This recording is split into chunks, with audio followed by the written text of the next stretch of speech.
Bismillahirrahmanirrahim. Assalamualaikum warahmatullahi wabarakatuh. Teman-teman yang dimuliakan Allah Subhanahu wa taala, gimana kabar antum semua untuk hari ini? Semoga selalu dalam keadaan sehat dan dilancarkan rezekinya dimanapun antum berada ya. Amin ya rabbal alamin.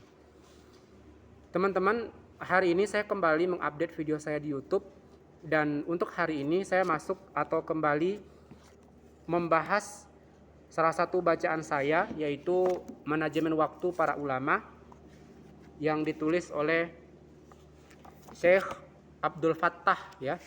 Ini buku yang sangat luar biasa kita butuhkan terkait dengan keilmuan dan kiat-kiat gitu ya untuk mengelola waktu sebaik mungkin teman-teman selama kita hidup di dunia ini. Teman-teman yang dimuliakan Allah, video untuk buku ini atau bacaan ini masuk ke part yang ketiga, dan hari ini saya masih melanjutkan pembahasan bab yang pertama gitu ya. Dan saya masuk ke poin yang ke-6 teman-teman.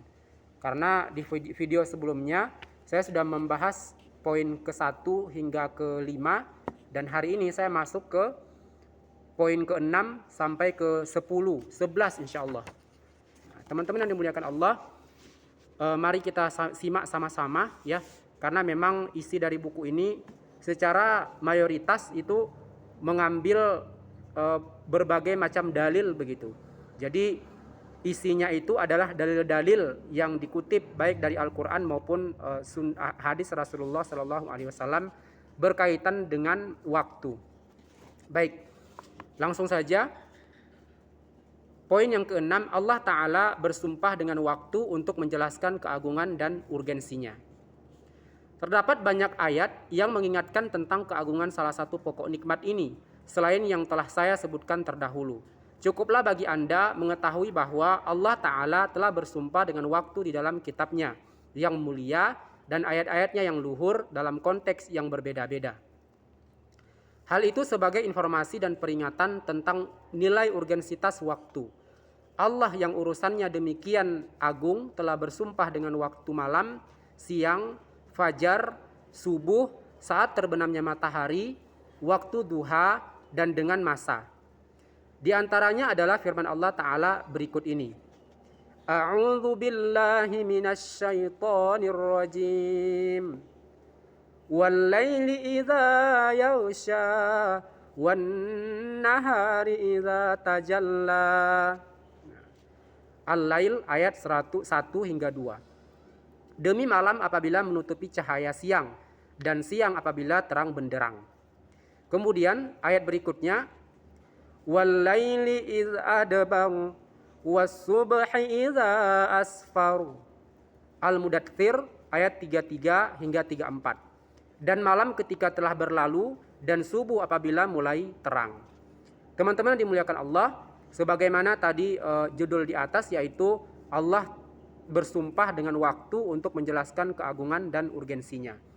Mari kita perhatikan baik-baik bahwasanya Allah Subhanahu wa taala bersumpah dengan waktu untuk menjelaskan keagungan dan urgensi waktu tersebut. Coba perhatikan. Demi malam apabila menutupi cahaya siang.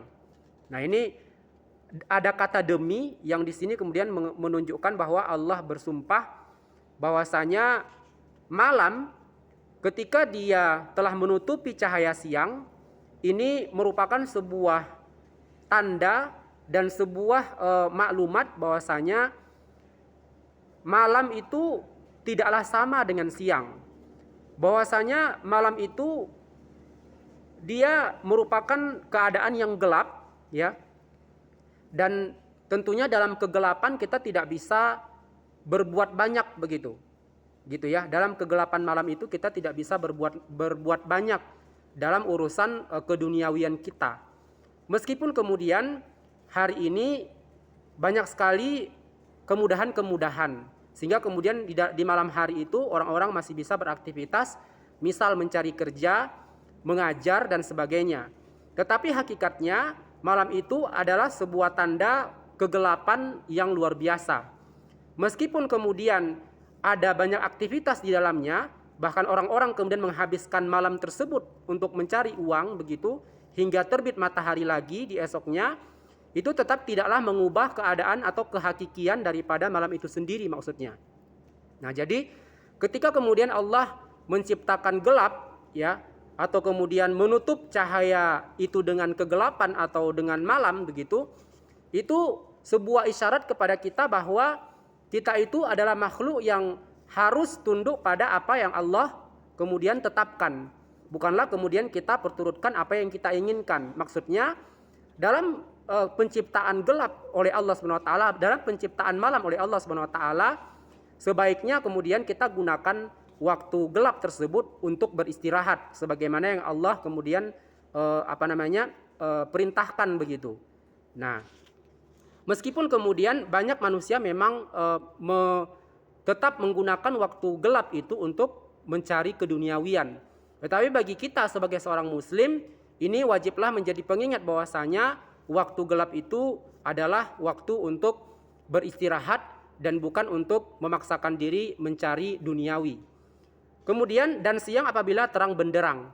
Nah, ini juga merupakan keadaan di mana kemudian siang itu memiliki sifat terang begitu, yang di dalamnya dengan terang benderangnya dia kita bisa banyak beraktivitas, melakukan aktivitas begitu.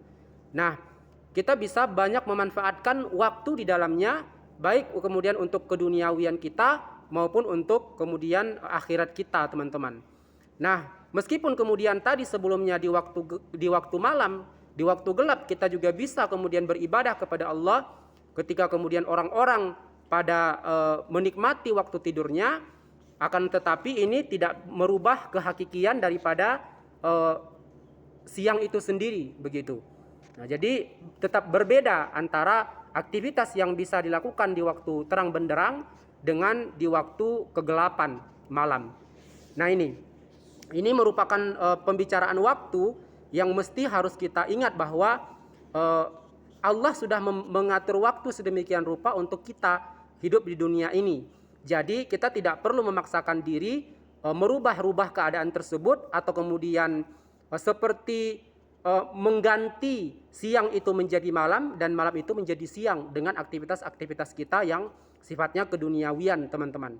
Nah, teman-teman, kemudian di Al-Mudatsir, dan malam ketika telah berlalu dan subuh apabila mulai terang. Nah, ini masih sama begitu, redaksinya itu masih sama, maknanya kemudian juga masih sama. Nah, kemudian wal-laili idza as'as was-subhi idza tanaffas. At-Takwir ayat 17-18. Demi malam apabila telah hampir meninggalkan gelapnya, dan demi subuh apabila fajarnya mulai menyingsing. Jadi lagi-lagi ayat-ayat ini adalah ayat-ayat di mana Allah kemudian menggunakannya untuk bersumpah berkaitan dengan urgensi dan keagungan waktu tersebut begitu, atau keadaan tersebut begitu. Jadi kita memahami ayat-ayat ini, memahaminya itu kita letakkan pemahaman kita pada keurgensian dari masing-masing waktu yang Allah tetapkan itu begitu. Allah ciptakan itu, yaitu malam dan siang begitu, atau kemudian subuh dan waktu gelap, waktu malam dan waktu subuh atau fajar begitu. Kemudian fala uqsimu bisyafaq wal laili wama wasaq. Al-Insyiqaq ayat 16-17. Maka sesungguhnya aku bersumpah dengan cahaya merah di waktu senja dan dengan malam dan apa yang diselubunginya. Nah, teman-teman yang dimuliakan Allah. Kemudian ayat berikutnya wal fajr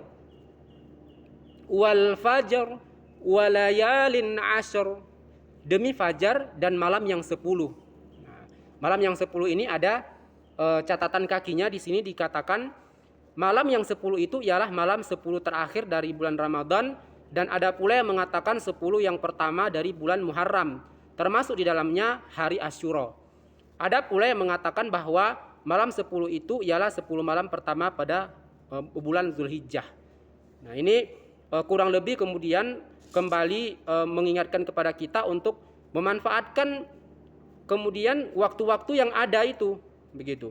Misalnya seperti malam 10 terakhir di bulan Ramadan, memanfaatkannya ini bukan memanfaatkan untuk duniawi, melainkan untuk mendekatkan diri kepada Allah Subhanahu wa taala. Kemudian wadduha wal laili idza saja, demi waktu matahari sepenggalan naik dan demi malam apabila telah sunyi gelap. Nah, lalu wal asr innal insana lafi khusr, demi masa sesungguhnya manusia itu benar-benar dalam kerugian. Nah, ketika kita membaca ayat ini, maka ini benar-benar menusuk kita bahwasanya demi masa Allah bersumpah sesungguhnya manusia itu benar-benar dalam kerugian. Ini membicarakan tentang bahwasanya sesungguhnya manusia atau kita itu sebenarnya benar-benar dalam kerugian. Kerugian dalam makna apa ini? Ya, banyak sekali manusia ya, tidak terkecuali juga kemudian kaum muslim kita hari ini itu tidak memperhatikan waktu-waktu itu, tidak mempergunakannya dengan benar sesuai dengan perintah Allah Subhanahu wa taala.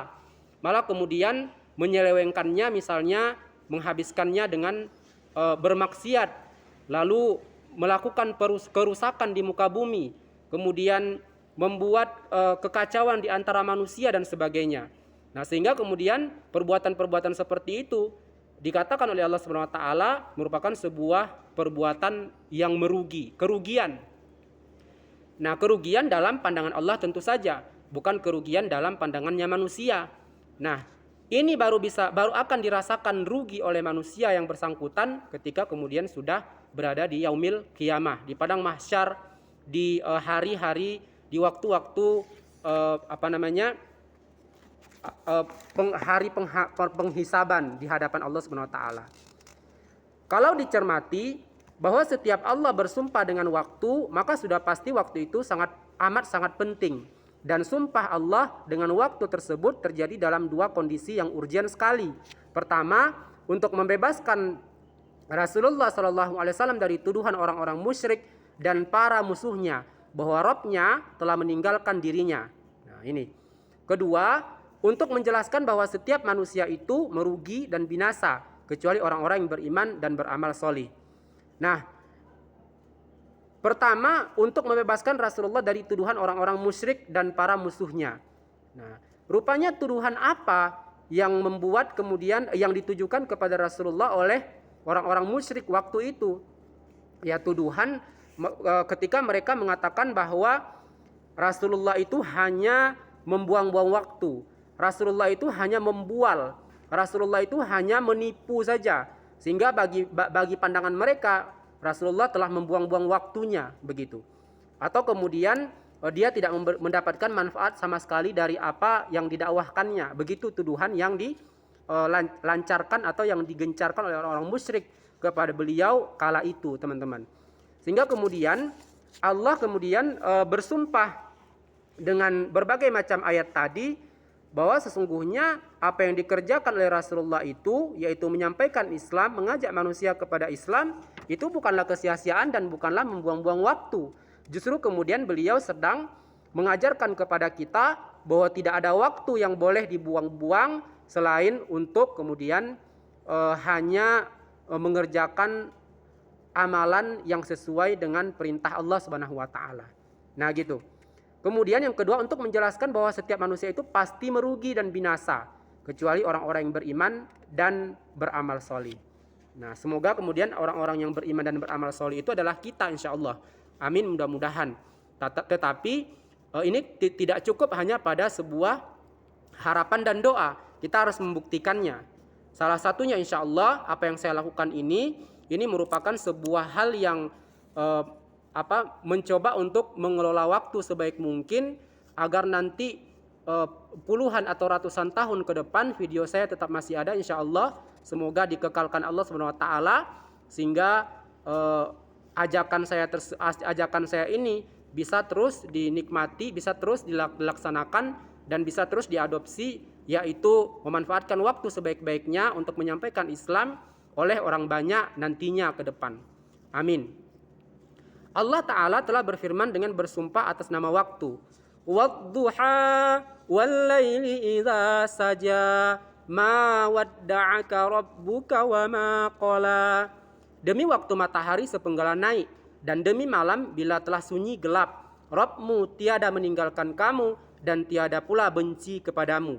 Nah, ini ada catatan kakinya, maksudnya ketika turunnya wahyu kepada Nabi Muhammad SAW terhenti untuk sementara waktu, maka orang-orang musyrik berkata, Robnya telah meninggalkannya dan benci kepadanya. Maka turunlah ayat ini untuk membantah perkataan orang-orang musyrik itu.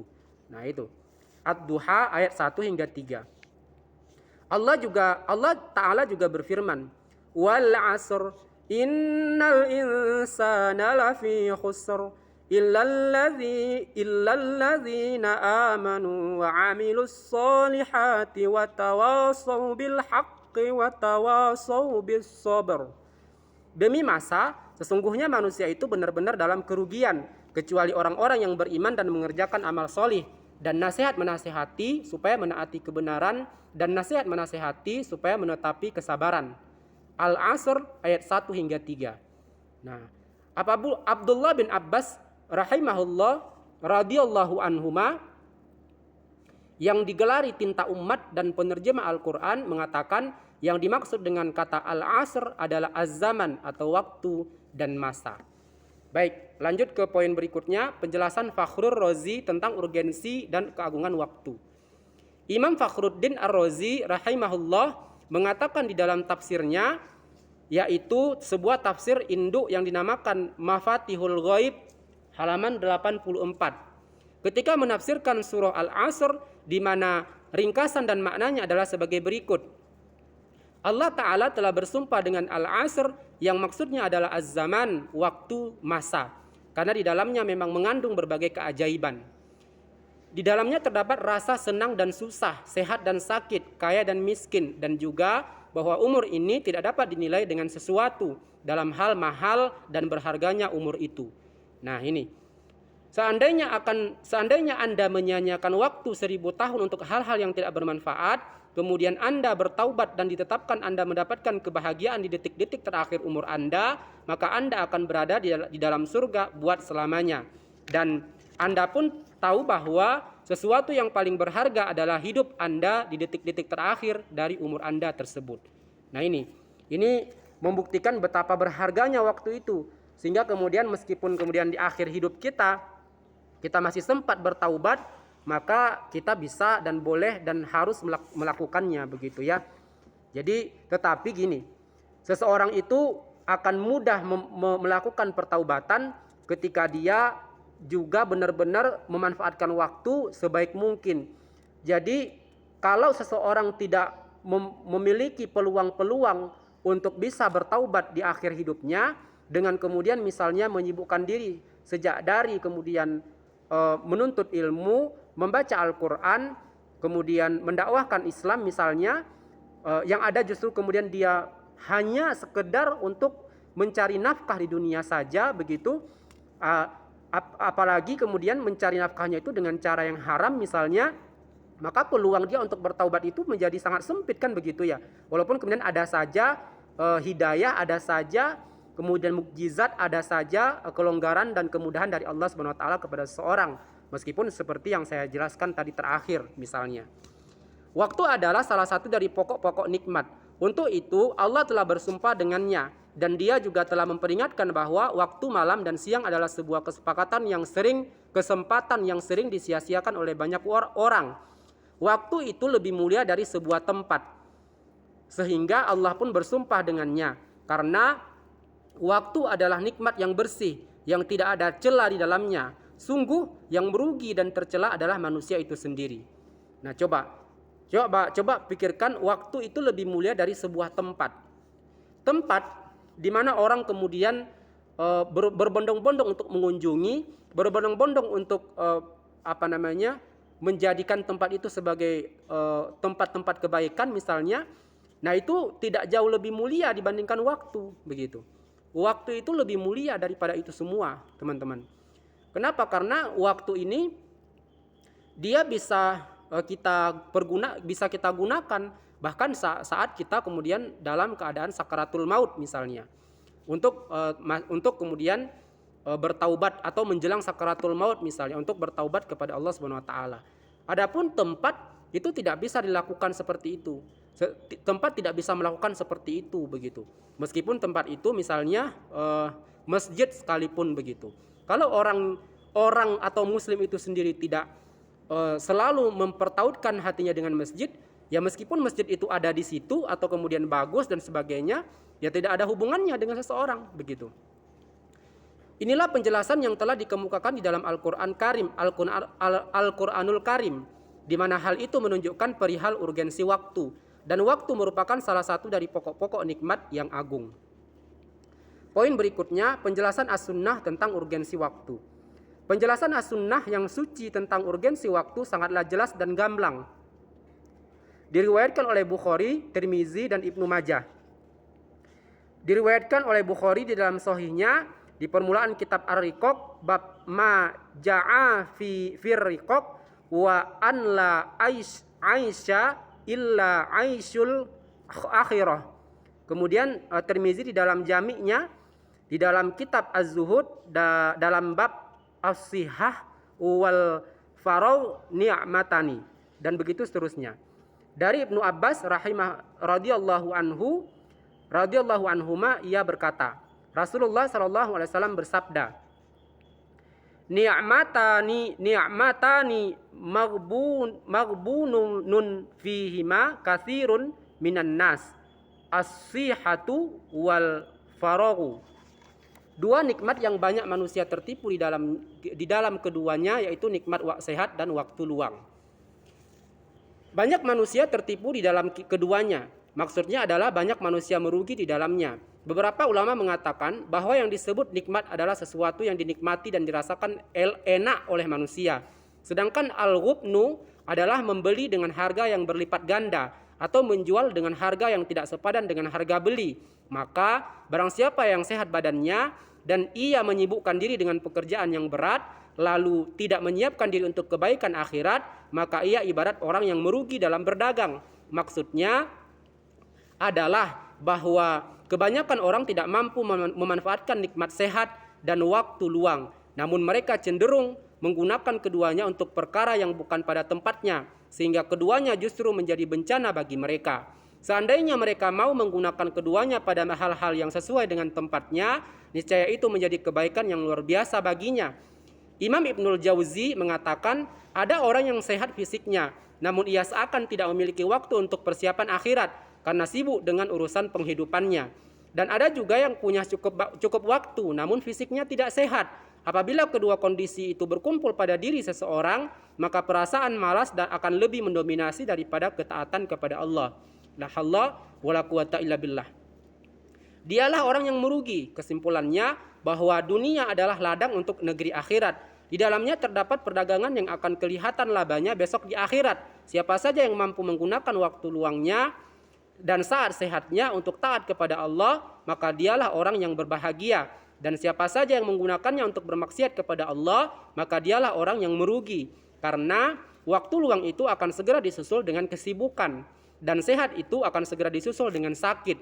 Sedangkan datangnya masa tua benar-benar akan menyebabkan hilangnya kedua nikmat itu.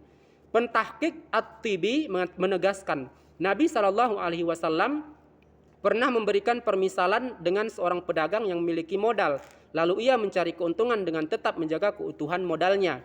Maka kiat yang harus dijalani adalah dengan memperhatikan orang yang akan diajaknya bekerja sama dalam bisnisnya. Ia juga harus senantiasa jujur dan bersikap cerdas agar tidak tertipu. Sementara kesehatan fisik dan waktu luang adalah modal pokok. Nah, teman-teman yang dimuliakan Allah Subhanahu wa taala, ini semua merupakan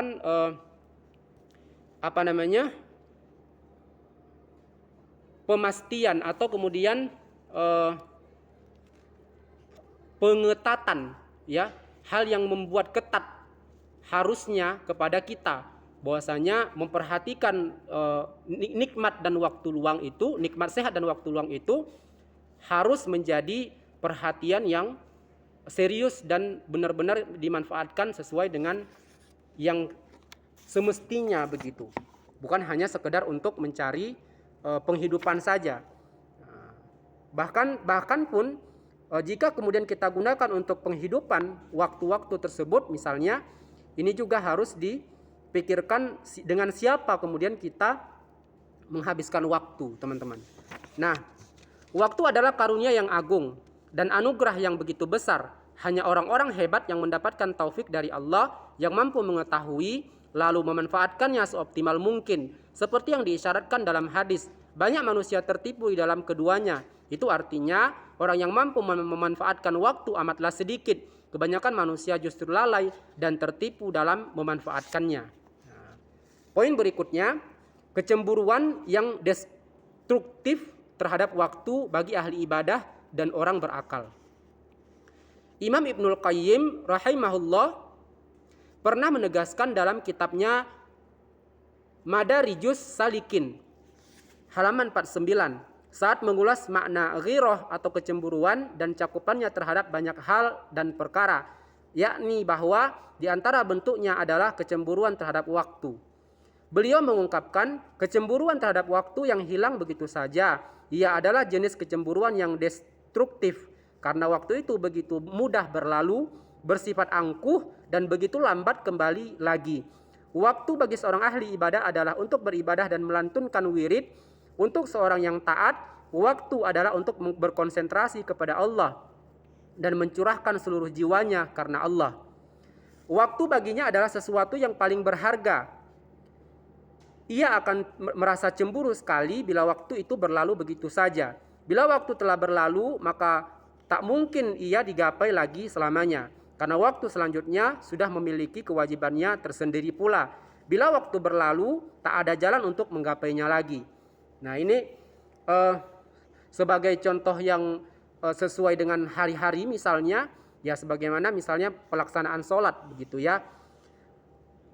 Jadi di dalam waktu sholat antara satu dengan yang lain itu tidak bisa kemudian saling gapai begitu. Artinya masing-masing itu punya tempatnya begitu.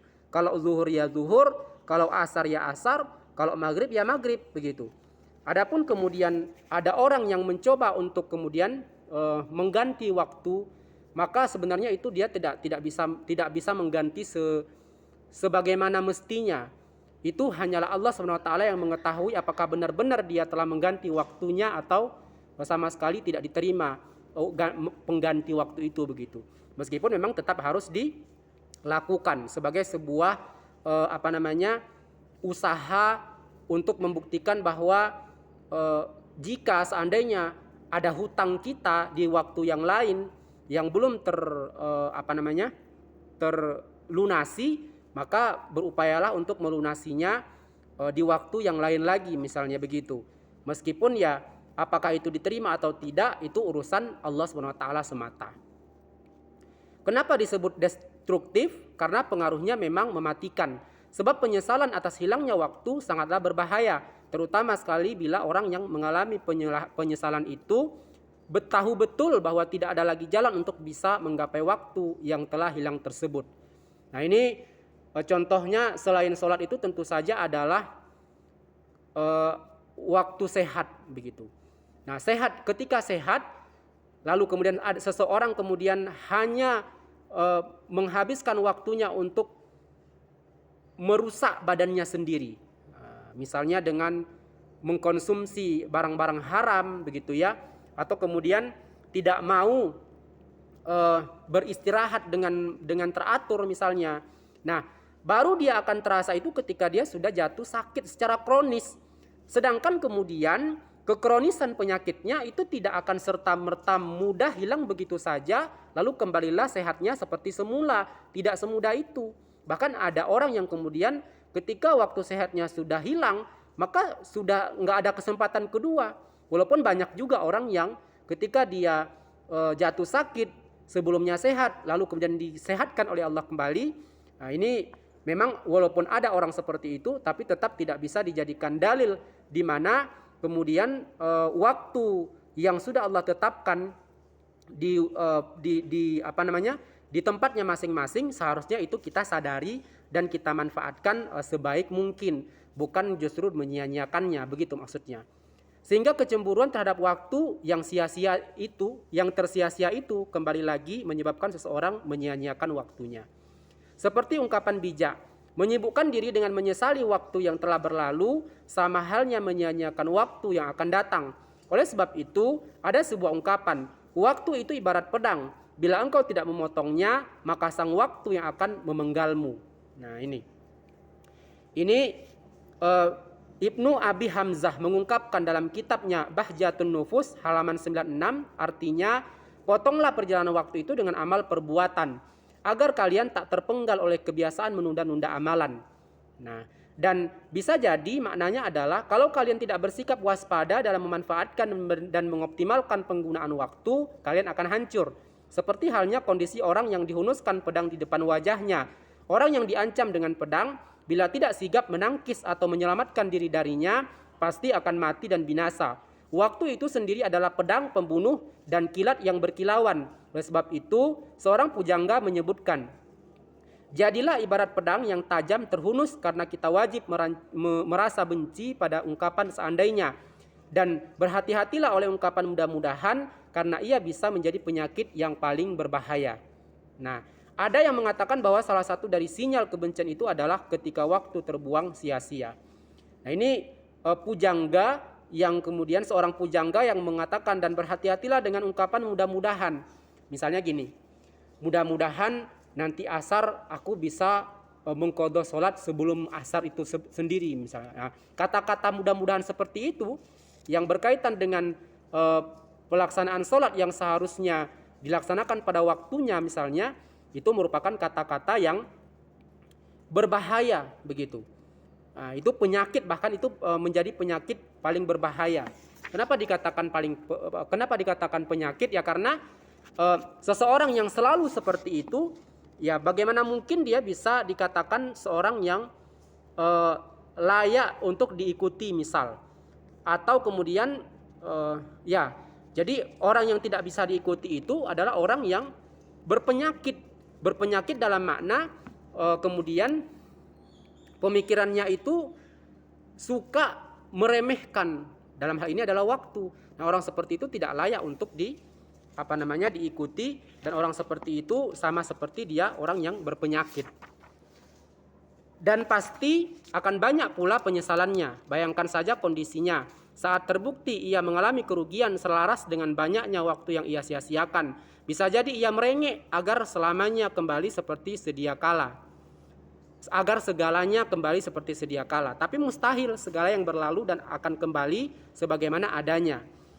Ia bisa saja mengejar sesuatu yang telah berlalu, tapi bagaimana hari kemarin bisa menjadi hari kini yang baru lagi? Firman Allah, wa anna lahumut tanawushu min makanim ba'id.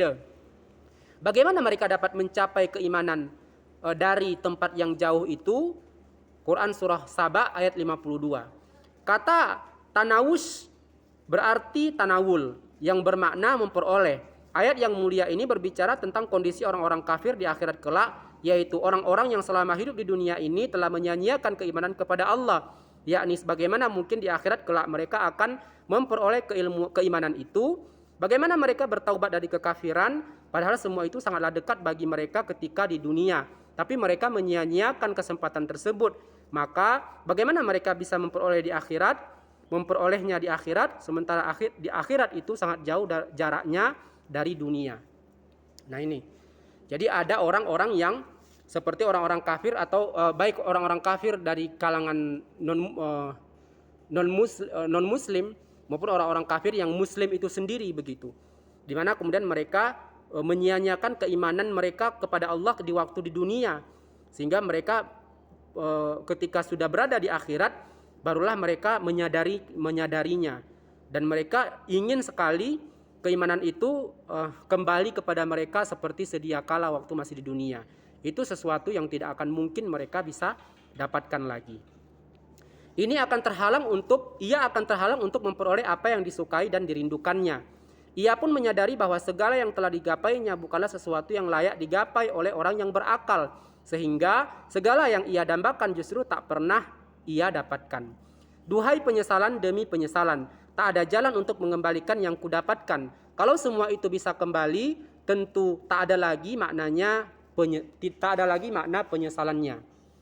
Masa itu berlalu sedemikian cepatnya, lebih cepat dari perjalanan awan. Masa itu ya berlalu sedemikian cepatnya, lebih cepat dari perjalanan awan. Waktu akan berlalu membawa segala isinya, tak ada sedikit pun yang akan kembali kepadamu, kecuali bekas atau pengaruhnya saja. Maka nikmatilah segala hasil dari berjalannya waktu yang kembali kepadamu, karena hasilnya pasti akan Anda nikmati. Sebagaimana yang difirmankan oleh Allah kepada orang-orang yang telah menggapai kebahagiaan di surga. Kulu washrabu hani'am bima aslaftum fil ayyamil khaliyah. Makan dan minumlah dengan sedap disebabkan amal yang telah kamu kerjakan pada hari-hari yang telah lalu. Al-Haqqah ayat 24. Sementara kepada orang-orang yang mengalami kesengsaraan akibat siksa di neraka, dikatakan kepada mereka sebagaimana firman-Nya. Dzalikum bima kuntum tafrahuna fil ardi bighairil haqqi wa bima kuntum tamrahun. Yang demikian itu disebabkan karena kamu bersukaria di muka bumi dengan tidak benar, dan karena kamu selalu bersukaria dalam kemaksiatan. Ghafir ayat 75.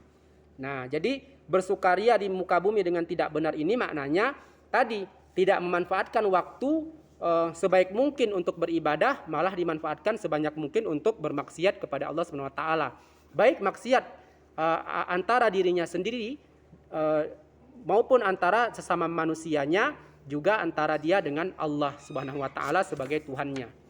Demikian nukilannya dengan sedikit pengubahan redaksional. Poin berikutnya, semua kebaikan berpangkal dari waktu. Siapa yang menyanyiakan waktu, maka ia tak akan dapat mengejarnya lagi selamanya. Imam Ibnul Qayyim juga pernah menjelaskan dalam kitabnya Al-Jawabul Kafi liman sa'ala anid dawa'is syafi. Pemikiran yang paling luhur, paling mulia, dan paling bermanfaat adalah yang ditujukan karena Allah dan demi kehidupan akhirat. Pemikiran yang ditujukan karena Allah juga ada beberapa jenis. Jenis yang kelima, pemikiran tentang kewajiban dan tugas yang harus dilakukan berkaitan dengan waktu dan bagaimana upaya membangun totalitas motivasi untuk tujuan itu. Orang yang bijak adalah produk dari waktunya. Kalau seseorang menyia-nyiakan waktunya, maka segala kebaikannya akan sirna karena seluruh kebaikan berpangkal dari waktu. Siapapun yang menyia-nyiakan waktu, maka ia tak akan mampu lagi mengejarnya buat selamanya.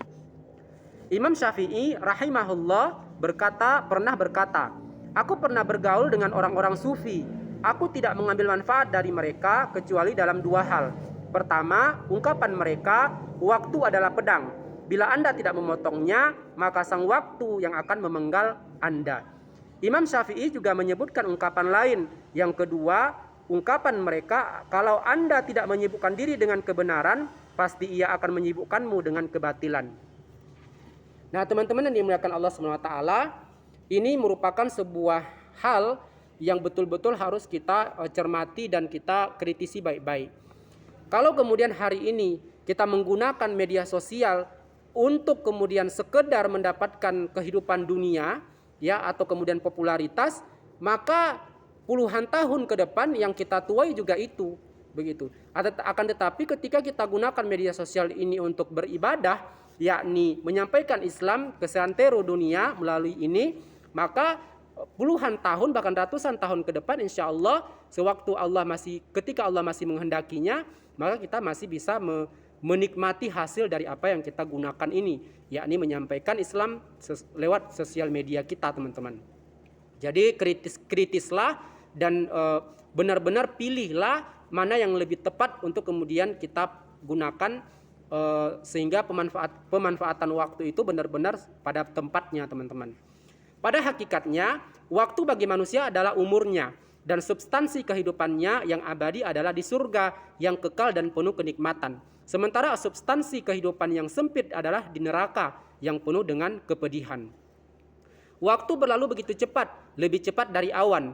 Orang yang waktunya untuk Allah dan dihabiskan dengan Allah, maka sang waktu itu menjadi bagian hidupnya dan usianya. Selain itu, tak akan dihitung sebagai bagian dari hidupnya meski ia hidup lama di dunia.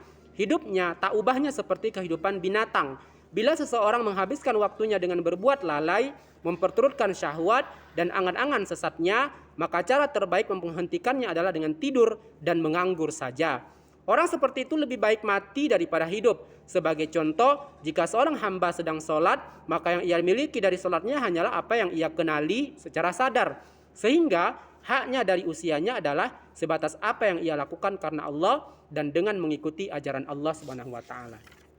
Nah, poin terakhir, berburu dengan waktu sampai lupa makan. Ini sebuah kisah yang kemudian sangat bisa kita perhitungkan, bisa kita perhatikan baik-baik untuk kemudian kita adopsi. Apa itu? Ibnu Suhnun memiliki seorang budak wanita yang bernama Ummu Mudam. Suatu hari ia bertandang ke rumahnya. Saat itu beliau sibuk menulis buku di malam hari. Datanglah santap malam. Maksudnya makan malam ya. Budak itu meminta izin masuk kamarnya. Saya sedang sibuk, ujar Muhammad. Karena terlalu lama menunggu, maka sang budak menyuapkan makanan itu ke mulut beliau sampai beliau mengunyahnya. Hal itu berlangsung lama dan beliau tetap dalam kondisi demikian hingga datang waktu sholat subuh. Ini Masya Allah luar biasa ya.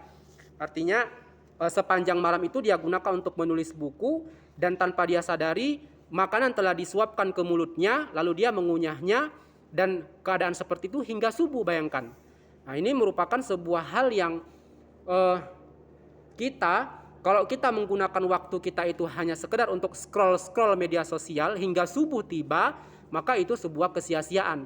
Tapi kalau kita menggunakannya itu dengan membaca buku misalnya melalui HP atau membaca Al-Quran atau membaca kutipan-kutipan dari ayat-ayat atau kisah-kisah yang bermanfaat hingga waktu subuh, itu tentu saja merupakan pemanfaatan waktu yang benar begitu ya. Meskipun kemudian memang istirahat itu tetaplah harus diperhitungkan juga. Tetapi inilah kemudian sebuah hal yang berkaitan dengan berburu dengan waktu sampai lupa makan. Maaf aku sangat sibuk sehingga melupakanmu tadi malam, kata Ibnu Suhnun kepada budaknya. Sehingga melupakanmu tadi malam. Wahai Ummu Mudam, tolong berikan makanan yang engkau tawarkan tadi malam. Tuanku, kata budaknya. Demi Allah, aku sudah menyuapkannya ke mulutmu. Ujar budak itu heran. Loh, kok aku tidak merasakannya begitu? Tanya Muhammad lebih heran lagi. Nah, teman-teman yang dimuliakan Allah, saya sudah di akhir dari bacaan saya hari ini. Alhamdulillah, insya Allah nanti saya lanjutkan lagi di part berikutnya, masuk ke bab yang kedua, beginilah para ulama mengatur waktu. Terima kasih sampai menit ini masih menyaksikan. Saya tutup. Assalamualaikum warahmatullahi wabarakatuh.